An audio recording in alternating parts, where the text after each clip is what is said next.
জামালপুরে ডিজেল সংকটে ব্যাহত হচ্ছে বোরো আবাদ সহ বিভিন্ন চাষাবাদ। পাম্প থেকে ডিজেল না মেলায় সেচের অভাবে ফেটে চৌচির ফসলি জমি। তবে পর্যাপ্ত ডিজেল সরবরাহ রয়েছে এবং অগ্রাধিকার ভিত্তিতে কৃষককে ডিজেল দেওয়া হচ্ছে বলে দাবি জেলা প্রশাসনের। পানির অভাবে মাটি ফেটে চৌচির, ধানের চারা ফ্যাকাশে হয়ে গেছে, মাঠেই নষ্ট হচ্ছে ফসল। জমি তৈরি হলেও পানি সংকটে শত শত বিঘা জমিতে ফসল বুনতে না পারায় পড়ে আছে পতিত। এমন চিত্র এখন পুরো জামালপুরে। ডিজেল না মেলায় তৈরি হয়েছে এমন সংকট। প্রতিদিন তেলের পাম্প ও খুচরা দোকানে ঘুরেও মিলছে না ডিজেল, অভিযোগ কৃষকের।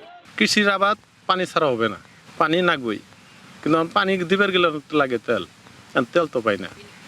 আয়সারের ক্ষেতগুলো এখন পতিতে আছে, আমরা আবাদ করতে পারিনি।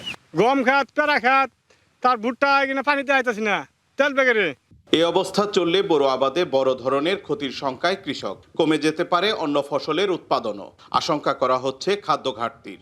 কৃষকে যদি ঠিকমতো না করা হয় তাহলে তার দেশও তো ঠিকমতো চলবে না। কারণ এই মরিচ টরিচ তৈরি তরকারি যদি আমরা তৈরি না করা হয় তাহলে খাবো কি?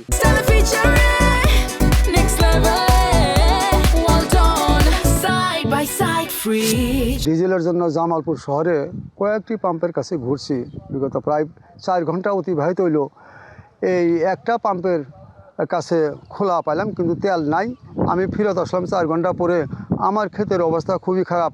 কৃষকের জ্বালানির নিশ্চিতে সর্বোচ্চ গুরুত্ব দেওয়া হচ্ছে বলে জানিয়েছে জেলা প্রশাসন। আমরা এ পর্যন্ত সর্বোচ্চ গুরুত্বের সাথে জামালপুর শহরে জ্বালানির সংকট আমরা মোকাবেলা করছি। একই সাথে কৃষকদের যে স্বার্থ রয়েছে এটাকে সর্বোচ্চ গুরুত্ব দিয়ে আমরা দেখছি এই মুহূর্তে। তবে শুধু আশ্বাস নয়, খাদ্য উৎপাদন বাধাহীন করতে জরুরি ভিত্তিতে কৃষি খাতে ডিজেল সরবরাহের দাবি স্থানীয়দের। শুভ্র মেহেদি, ডিবিসি নিউজ, জামালপুর।